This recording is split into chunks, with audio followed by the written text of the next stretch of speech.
എല്ലാ കൂട്ടുകാർക്കും ഫിലിമി സ്റ്റോറി ടെല്ലറിൻ്റെ പുതിയൊരു എപ്പിസോഡിലേക്ക് സ്വാഗതം. കഥകൾ കേൾക്കാൻ ഒരുപാട് ഇഷ്ടമുള്ള കൂട്ടുകാരെ, നമുക്ക് പോയാലോ കഥകളുടെ മായാലോകത്തിലേക്ക്. എപ്പിസോഡിൻ്റെ തുടക്കത്തിൽ ജിമ്മും ഫാമിലിയും കോളനി ഹൗസിൽ കിടന്ന് ഉറങ്ങുന്നത് കാണിക്കുന്നു. തബീത തലേന്ന് രാത്രി നടന്ന സംഭവങ്ങൾ സ്വപ്നം കാണുകയാണ്. മോൺസ്റ്റേഴ്സിനെ കണ്ടതും അവർ തങ്ങളുടെ അടുത്തേക്ക് നടന്നു വന്നതും കെന്നി അവരെ വെടിവെച്ചതും അതൊക്കെ കണ്ട് ഭയന്ന് പേടിച്ചെഴുന്നേൽക്കുകയാണ് തബീത്ത. ആ ഒരു ടൈമിൽ ജെയ്ഡും എഴുന്നേൽക്കുന്നുണ്ട്. അവൻ 2 ദിവസത്തെ ഹാങ് ഓവറൊക്കെ മാറിയിട്ട് ഞെട്ടി എഴുന്നേൽക്കുന്നു. അവന് താനിപ്പോൾ എവിടെയാണെന്ന് മനസ്സിലാകുന്നില്ല. ഡോൺ ഓടി വന്നിട്ട് എല്ലാവരും ഉറങ്ങാൻ ശ്രമിക്കുകയാണ്, ശബ്ദമുണ്ടാക്കരുതെന്ന് പറയുന്നുണ്ട്. ആ ഒരു ടൈമിലും താനിപ്പോൾ എവിടെയാണ്, ടോബി എവിടെയാണ് എന്നൊക്കെ അവൻ ചോദിക്കുന്നു. തബീത്തയോട് പറഞ്ഞ അതേ സ്റ്റോറീസ്, അതേ സംഭവങ്ങൾ മോൺസ്റ്റേഴ്സിനെ കുറിച്ച് ഡോണ് ജെയ്ഡിനോട് പറയുന്നു. പിന്നീട് ബോയ്ഡിനെ കാണിക്കുന്നു. അവനും ഒരു മയക്കത്തിൽ നിന്ന് എഴുന്നേറ്റ് റൂമിലെ കർട്ടനൊക്കെ മാറ്റി പുറത്തിരിക്കുന്ന ഒരു ബോക്സിലേക്ക് നോക്കുന്നു. പഴയ ഇരുമ്പുകൾ കൊണ്ടുണ്ടാക്കിയ വലിയ ഒരു എലിപ്പെട്ടി പോലെ തോന്നിക്കുന്ന ഒരു ബോക്സ്. അവൻ ഒരുപാട് വിഷമത്തോടെ അതിലേക്ക് നോക്കി നിൽക്കുന്നു. എന്തായിരിക്കും അത്? നമുക്ക് പോയാലോ കഥകളുടെ മായാലോകത്തിലേക്ക്. ഫ്രാങ്കിനെ ആ ഒരു പോലീസ് സ്റ്റേഷനിൽ തന്നെ ഒരു റൂമിൽ ലോക്ക് ചെയ്ത് വെച്ചിരിക്കുന്നു.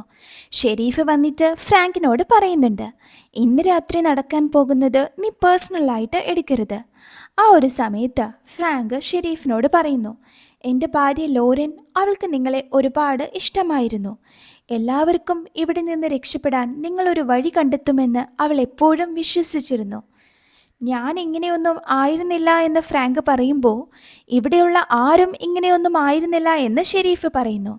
അതിനുശേഷം ഷെരീഫ് അവനോട്, നിനക്കെന്തെങ്കിലും വേണമെന്നുണ്ടെങ്കിലോ ആരെയെങ്കിലും കാണണമെന്നുണ്ടെങ്കിലോ പറയണമെന്ന് പറയുന്നു.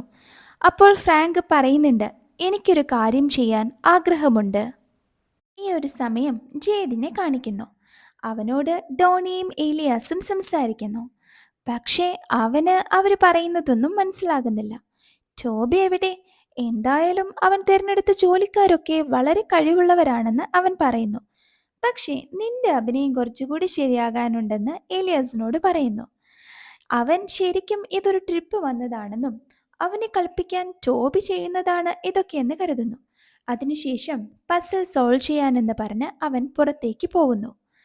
അവൻ അവിടെ വന്ന ഒരു പെൺകുട്ടിയുടെ കയ്യിൽ നിന്ന് സൈക്കിൾ മേടിച്ച് ഇവിടെയൊക്കെ ചുറ്റിക്കാണാനും ഈ ഒരു ഗെയിം ഉണ്ടല്ലോ അതിലെ പസിൽ സോൾവ് ചെയ്യാനുള്ള ക്ലൂ തേടി പോകുന്നു. നമ്മുടെ കുട്ടിയേതിനെ കാണിക്കുന്നു. അവൻ ആ ഒരു വെള്ള വസ്ത്രം ധരിച്ച ആൺകുട്ടിയെ നോക്കി ചിരിച്ചുകൊണ്ടിരിക്കുകയാണ്. ആ ഒരു ടൈമിൽ അവിടേക്ക് തബീത്ത വരുന്നു. എനിക്ക് ഈ ഡ്രസ്സ് ഇഷ്ടമായില്ല, ഇതിട്ടിട്ട് എനിക്ക് ദേഹമൊക്കെ ചൊറിയുന്നുണ്ടെന്ന് ഏതൻ പറയുന്നു.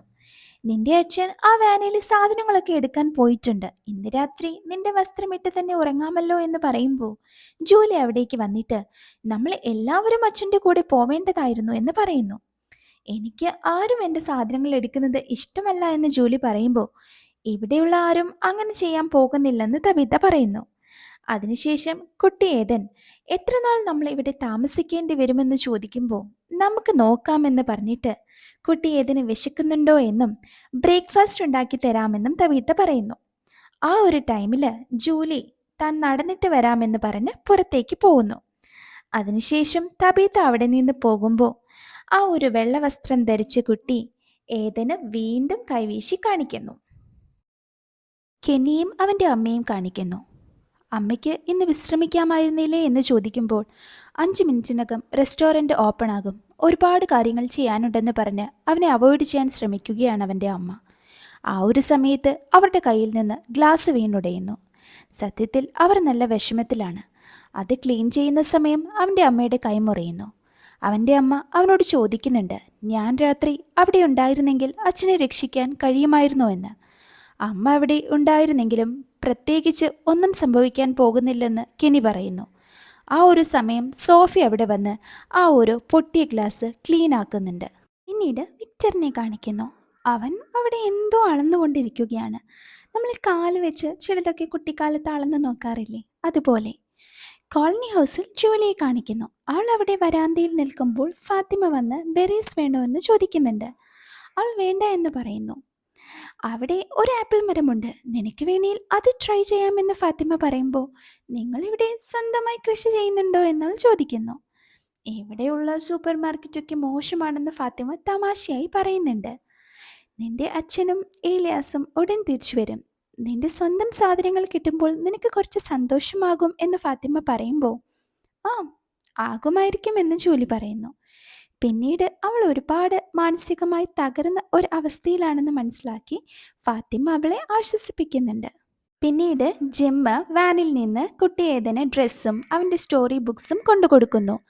അവൻ്റെ ഇഷ്ടപ്പെട്ട സ്റ്റോറിയിലെ ഒരു ക്യാരക്ടറാണ് ക്രൊമിനോക്കിൾ. അതിൻ്റെ ശബ്ദമൊക്കെ അനുകരിച്ച് കാണിച്ച് കുട്ടി ഏതനെ സന്തോഷിപ്പിക്കാൻ ശ്രമിക്കുകയാണ് ജിമ്മും തബീത്തയും. ഒരു മോശമായ സാഹചര്യത്തിലും അവർ സന്തോഷം കണ്ടെത്താൻ ശ്രമിക്കുന്നു. ജൂലിയും അവിടേക്ക് വന്ന് ഇതൊക്കെ നോക്കി നിൽക്കുന്നുണ്ട്. ജിമ്മ് അവളെയും സന്തോഷിപ്പിക്കാൻ ശ്രമിക്കുന്നുണ്ട്. ആ ഒരു സമയം ഡോണ വന്നിട്ട് നിങ്ങളോട് ചൂസിംഗ് സെറിമണിയെക്കുറിച്ച് സംസാരിക്കാൻ ഫാദർ കത്രി കാത്തിരിക്കുന്നു എന്ന് പറയുന്നു. അവർ അത് എന്താണെന്ന് ചോദിക്കുമ്പോൾ ഫാദർ തന്നെ അത് പറഞ്ഞു തരുമെന്ന് ഡോണ പറയുന്നു. പിന്നീട് ഫാദർ കത്രി അവരോട് സംസാരിക്കുന്നു. ഇവിടെ വരുന്ന ഓരോരുത്തരും അവരെവിടെയാണ് താമസിക്കുന്നതെന്ന് തീരുമാനിക്കണം. 2 ഓപ്ഷനുണ്ട്. കോളനി ഹൗസോ താഴെയുള്ള ടൗണോ തിരഞ്ഞെടുക്കാം. നിങ്ങൾ 2 പേരും എൻ്റെ കൂടെ വന്ന് ടൗണും അതുപോലെ നിങ്ങൾ താമസിക്കാൻ ഉദ്ദേശിക്കുന്ന വീടും കണ്ടാൽ നന്നായിരിക്കുമെന്ന് ഫാദർ പറയുമ്പോൾ ഞാൻ കൂടി വരാമെന്ന് ജൂലി പറയുന്നു. കുട്ടി ഏതൻ തനിച്ചാണ്, അതിനാൽ നീ ഇവിടെ തന്നെ ഉണ്ടാകണമെന്ന് ജിമ്മ പറയുന്നു. ഇത് കേട്ടിട്ട് അവൾ പിണങ്ങി പോകുന്നുണ്ട്. എങ്കിൽ ഞാൻ കൂടെ ഇവിടെ നിൽക്കാമെന്ന് തബീത്ത പറയുമ്പോൾ പക്ഷേ ഇത് വളരെ പ്രധാനപ്പെട്ടതാണ്, നിങ്ങൾ 2 പേരും വന്ന് കണ്ടാൽ നന്നായിരിക്കുമെന്ന് ഫാദർ പറയുന്നു. പിന്നീട് ജെയ്ഡ് ആ ഒരു ഡൈനറിലേക്ക് വന്ന് അവരോട് സംസാരിക്കുന്നു. എനിക്ക് നെക്സ്റ്റ് ക്ലൂ കിട്ടുന്നത് എവിടെ നിന്നാണോ, ഇവിടെയാണോ മോൺസ്റ്റേഴ്സ് ഇരുട്ടിൽ നിന്ന് പുറത്തു വരുന്നത് എന്നൊക്കെ അവിടെ കൂടി നിൽക്കുന്നവരോട് അവൻ ചോദിക്കുന്നുണ്ട്. അതിനുശേഷം എനിക്ക് വിശക്കുന്നു, ഇവിടെ എന്താണുള്ളത് എന്ന് പറഞ്ഞ് കഴിക്കാൻ പോകുമ്പോൾ ഇവിടെ ക്യൂവിൽ നിൽക്കണമെന്ന് അവിടെ കൂടി നിൽക്കുന്നവർ പറയുന്നു. എന്നാൽ അവനത് കേൾക്കുന്നില്ല. എനിക്ക് നന്നായിട്ട് വിശക്കുന്നുണ്ട്, നിങ്ങൾ എന്തായാലും എനിക്ക് വേണ്ടി ജോലി ചെയ്യുന്നവരാണെന്ന് പറഞ്ഞ് ഫുഡ് എടുക്കാൻ പോകുമ്പോൾ കെനിയുടെ അമ്മ വന്ന് ഒരു വിസ്ക് എടുത്ത് അവൻ്റെ തലയിൽ ഒരു കൊട്ടു കൊടുക്കുന്നു. എന്നിട്ട് അവനോട് ദേഷ്യപ്പെടുന്നുണ്ട്. പക്ഷെ അപ്പോഴും അവൻ ചിരിക്കുകയാണ്. ഒരു സമയത്ത് സാറയുടെ ബ്രദർ നദാൻ അവിടെ വന്ന് നീ എന്താണ് ഇവിടെ ചെയ്യുന്നത്, നീ എന്നോട് പ്രോമിസ് ചെയ്തതല്ലേ വീട്ടിലിരിക്കാമെന്ന് ചോദിക്കുമ്പോൾ ഞാനിവിടെ വന്നില്ലെങ്കിൽ അവൻ അന്വേഷിക്കും എന്തുകൊണ്ടാണെന്ന്. ഞാനിവിടെ ഓക്കെയാണ്, എനിക്കിവരെ സഹായിക്കണമെന്ന് സാറ പറയുന്നു. നീ ബാനിലേക്ക് പോയിക്കോളൂ എന്ന് പറഞ്ഞ് അവനെ അവൾ മടക്കി അയക്കുന്നു. പിന്നീട് ഫാദർ കത്രി അവരോട് ഇങ്ങനെ സംസാരിച്ചു കൊണ്ട് പോകുകയാണ്. നിങ്ങൾ ശ്രദ്ധിക്കേണ്ട കുറച്ച് കാര്യങ്ങളുണ്ട്. ആ ഒരു ടാലിസ്മാനാണ് നമ്മളെ രക്ഷിക്കുന്നത്. അത് എപ്പോഴും വാതിലിൻ്റെ മുൻപിൽ തൂക്കിയിടണം. അതുപോലെ തന്നെ ജനലുകളും ആണിയടിച്ചു ഭദ്രമാക്കി വെക്കണം. കുട്ടികളുള്ള സ്ഥലത്ത് ഇത് നിർബന്ധമാണ്. അത് എന്തുകൊണ്ടാണെന്ന് ചോദിക്കുമ്പോൾ ചില രാത്രികളിൽ മോൺസ്റ്റേഴ്സ് നമ്മളെ സ്വാധീനിക്കാൻ ശ്രമിക്കും. അവരെ അകത്ത് കയറ്റാൻ നമ്മെ പ്രേരിപ്പിക്കും. അതിന് അവർ കൂടുതലും കരുവാക്കുന്നത് കുട്ടികളെയാണ്. എങ്ങനെയാണ് ഇവിടെയുള്ളവർ ഒന്നും സംഭവിക്കാത്ത പോലെ പുറത്തിറങ്ങി നടക്കുന്നത് എന്ന് തബീത്ത ചോദിക്കുന്നുണ്ട്. ഇവിടെ സർവൈവ് ചെയ്യാൻ ഈ ഒരു സാഹചര്യത്തോട് പൊരുത്തപ്പെട്ടവർക്ക് മാത്രമേ കഴിയൂ എന്ന് കത്രി പറയുന്നു. ആ ഒരു സമയത്ത് നമ്മുടെ ബോയ്ഡ് നോക്കി നിന്നില്ലേ ഒരു ബോക്സ്, അത് ചൂണ്ടി തബീത്ത ചോദിക്കുന്നുണ്ട്. എന്താണത്? ഇതാണ് ഇവിടെയുള്ള ഒരു ശിക്ഷാരീതി. ഇവിടെയുള്ള നിയമങ്ങൾ പരസ്പരം രക്ഷിക്കാനും സംരക്ഷിക്കാനും വേണ്ടിയുള്ളതാണ്. ആരുടെയെങ്കിലും പ്രവൃത്തികളോ അശ്രദ്ധകൾ മൂലമോ മറ്റുള്ളവരുടെ മരണത്തിന് ഇടയാക്കിയാൽ ഈ ഒരു ബോക്സിൽ ഒരു രാത്രി കിടക്കണം എന്നതാണ് ഏക ശിക്ഷ. ഇത് കേൾക്കുമ്പോൾ നിങ്ങൾ ഇവിടെ ടാലിസ്മാൻ വെക്കാറില്ലേ എന്ന് ജിമ്മ് ചോദിക്കുന്നുണ്ട്. ഇല്ലെന്ന് കത്രി പറയുന്നു. എത്ര തവണ നിങ്ങൾ ഇത് ഉപയോഗിച്ചിട്ടുണ്ടെന്ന് തബീത്ത ചോദിക്കുമ്പോൾ ഇന്ന് രാത്രിയാകും ആദ്യമായിട്ട് ഇത് ഉപയോഗിക്കുന്നതെന്ന് ഫാദർ പറയുന്നു. പിന്നീട് ഫാദർ കത്രി അവരെ ആ ഒരു വീട് കാണിച്ചു കൊടുക്കുന്നു. നിങ്ങൾ ടൗണിൽ താമസിക്കുകയാണെങ്കിൽ ഈ വീട് വളരെ സുരക്ഷിതമായിരിക്കുമെന്ന് പറയുന്നു. അവിടെ ചെയറിൽ കിടന്ന കോട്ട് കണ്ടിട്ട് ആരോ ഇവിടെ താമസിക്കുന്ന പോലെയുണ്ടല്ലോ എന്ന് ജിമ്മ് പറയുമ്പോൾ നിങ്ങളിവിടെ എത്തുന്നതിൻ്റെ തലേന്ന് ഒരു സംഭവമുണ്ടായി എന്ന് ഫാദർ കത്രി പറയുന്നു. എന്ത് സംഭവമാണെന്ന് ചോദിക്കുമ്പോൾ ആളുകൾ അശ്രദ്ധ മൂലമുണ്ടാക്കുന്ന സംഭവങ്ങൾ എന്ന് കത്രി പറയുന്നു. പിന്നീട് തബീത്ത മുകളിലെ മുറിയിലേക്ക് വന്ന് നോക്കുന്നു. അവിടെ ഇപ്പോഴും മേഘനും അമ്മയും മരിച്ചതിൻ്റെ ചോരപ്പാടുകൾ കാണാമായിരുന്നു. അപ്പോൾ ഫാദർ കത്രി അവിടെ വന്ന് ആ ഒരു സംഭവം വിവരിക്കുന്നു. മേഗനും അവളുടെ അമ്മ ലോറനുമാണ് മരിച്ചത്. അവളുടെ അച്ഛൻ കുടിച്ച് ബോധമില്ലാതെ വീട്ടിലേക്ക് വന്നില്ല. നിങ്ങൾ ഇവിടുത്തെ നിയമങ്ങൾ അനുസരിക്കാതെ ഇരിക്കുമ്പോൾ ഇങ്ങനെയുള്ള അപകടങ്ങൾ സംഭവിക്കും. ഇത് കേൾക്കുമ്പോൾ തബീത ഓടി ഇറങ്ങി വെളിയിലേക്ക് പോകുന്നുണ്ട്. അതിനുശേഷം ജിമ്മിനോട് പറയുന്നു, ഇതൊക്കെ ഭ്രാന്താണ്.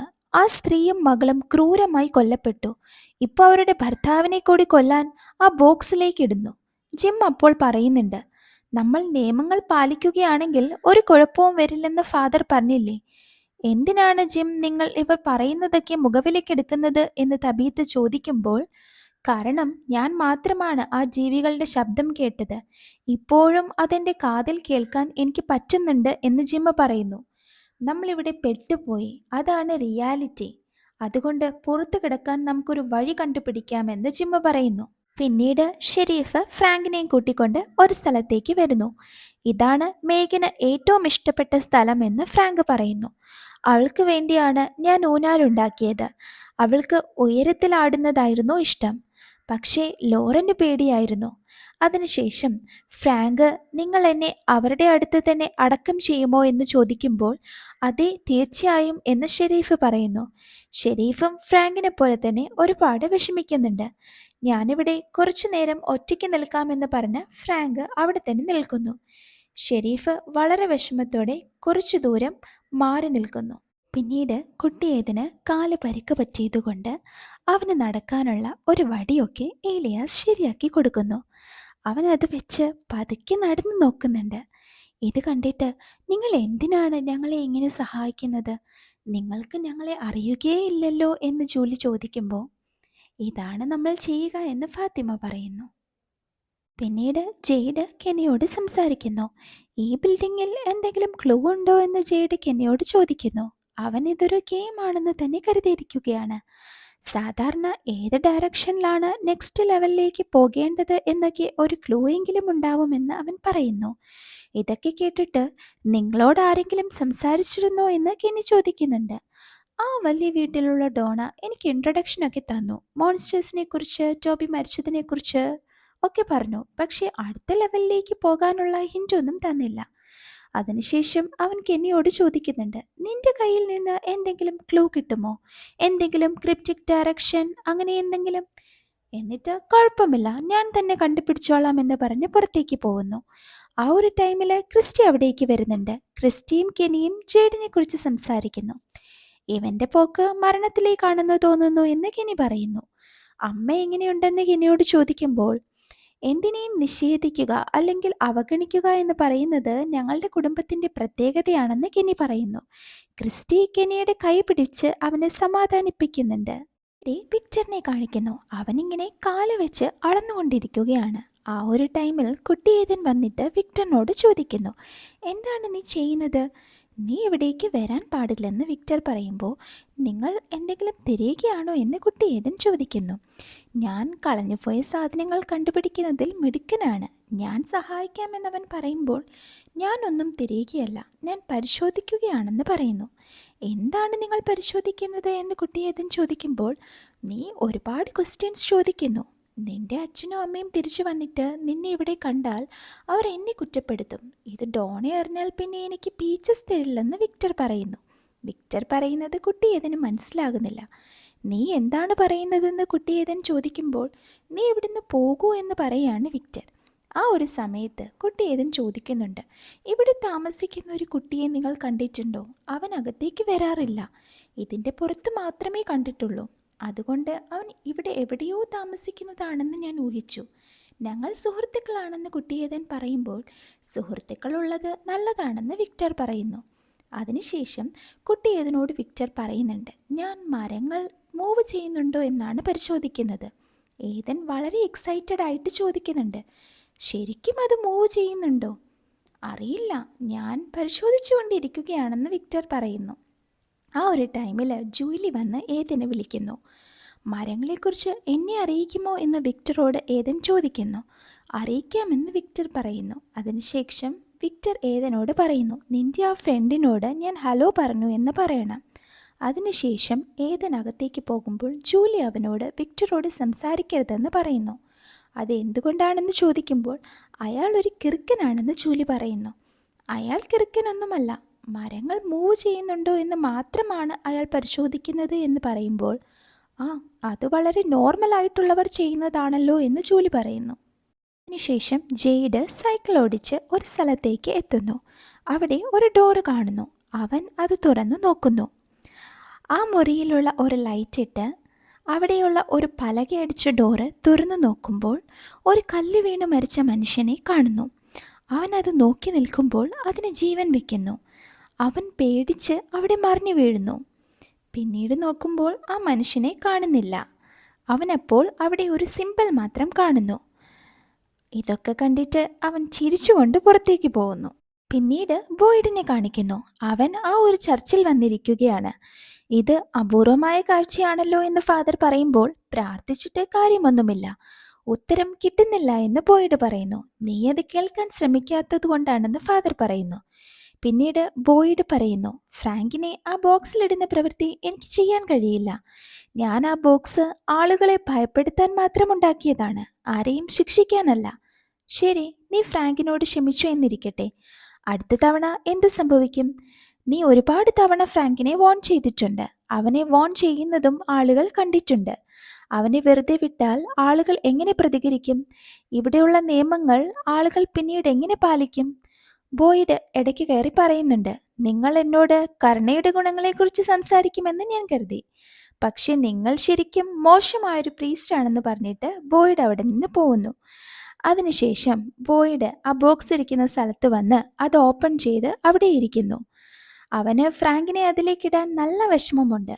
പിന്നീട് അവൻ ഫ്രാങ്കിൻ്റെ അടുത്ത് വന്ന് അവനൊരു ടാലിസ്മാൻ കൊടുക്കുന്നു. 100 യാർഡിനപ്പുറം ഒരു കുടിലുണ്ട്. നീ ഇതെടുത്ത് അവിടെ പോയി ആ ഡോറിൽ വെച്ചിട്ട് നിനക്ക് എത്ര നാൾ അവിടെ താമസിക്കാൻ പറ്റുമോ അത്രയും നാൾ അവിടെ താമസിക്കുക എന്ന് പറയുന്നു.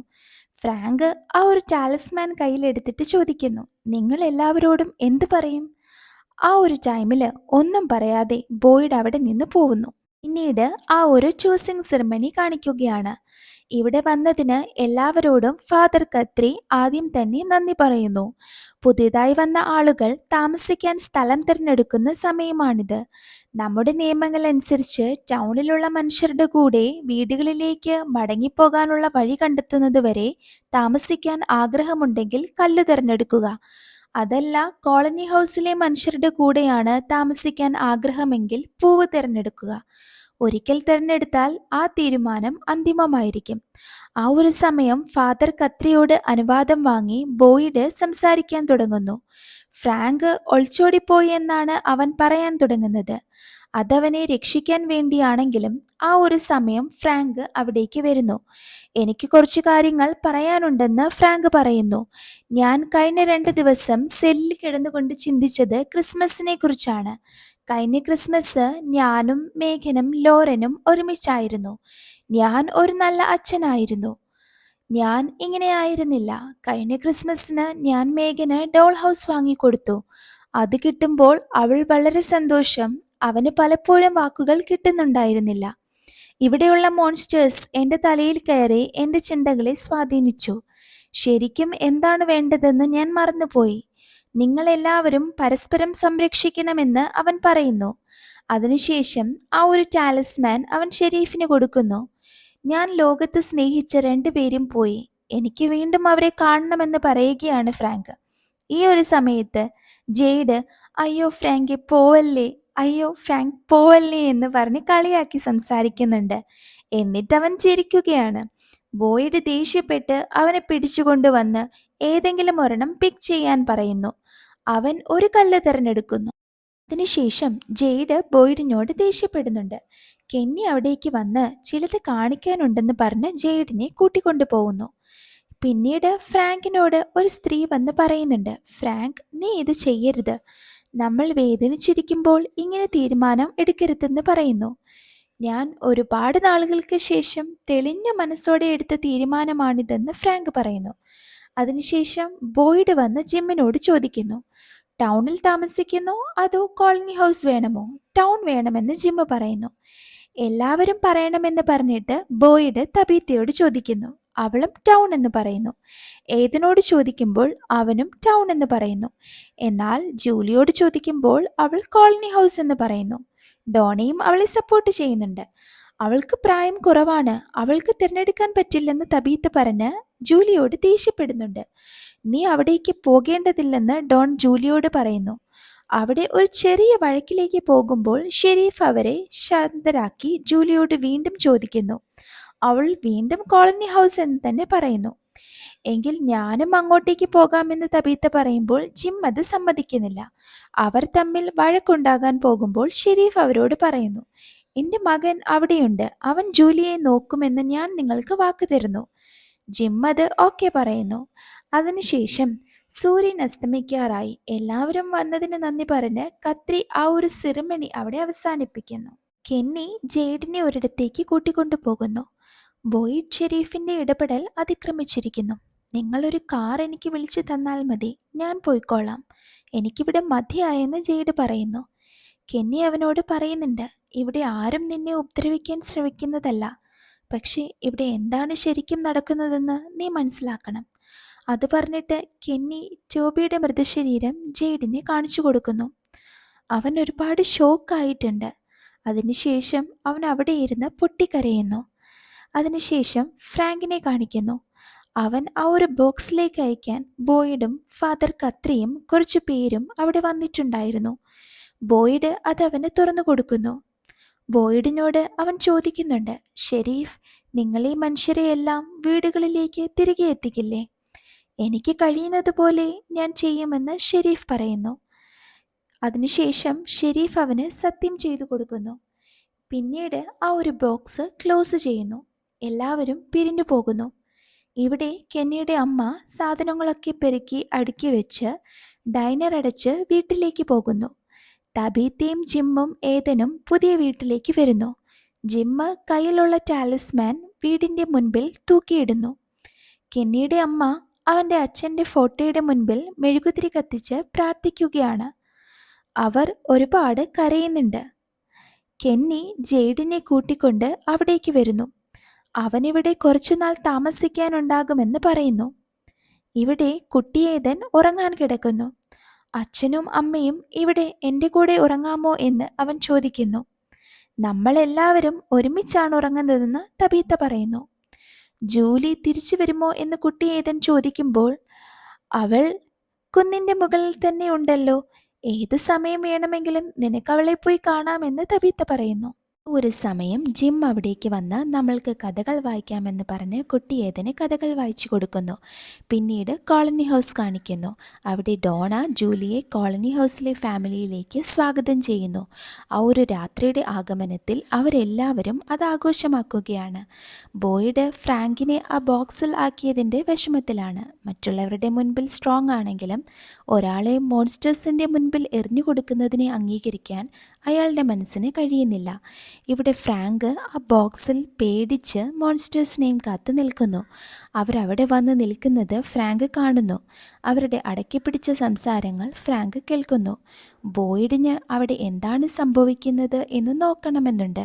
പക്ഷെ പുറത്തേക്ക് നോക്കിയാൽ ആ ഒരു മോൺസ്റ്റേഴ്സ് അവൻ്റെ ചിന്തകളെ സ്വാധീനിക്കുമെന്നുള്ളത് കൊണ്ട് അവനത് ചെയ്യുന്നില്ല. മോൺസ്റ്റേഴ്സിൻ്റെ ചിരിയും പരസ്പരമുള്ള സംസാരവും ഫ്രാങ്ക് കേൾക്കുന്നു. അവൻ കരഞ്ഞുകൊണ്ട് ആ ബോക്സിൽ നിലത്ത് ഇരിക്കുന്നു. ആ ഒരു സമയം 4 ഭാഗത്തു നിന്നും ബോക്സ് പൊളിച്ച് മോൺസ്റ്റേഴ്സ് അവനെ ആക്രമിക്കുന്നു. ഈ സ്റ്റോറി നിങ്ങൾക്ക് ഇഷ്ടപ്പെട്ടെങ്കിൽ താഴെ കമൻറ്റ് ചെയ്യുക. ലൈക്ക് ചെയ്ത് സബ്സ്ക്രൈബ് ചെയ്യാൻ മറക്കല്ലേ.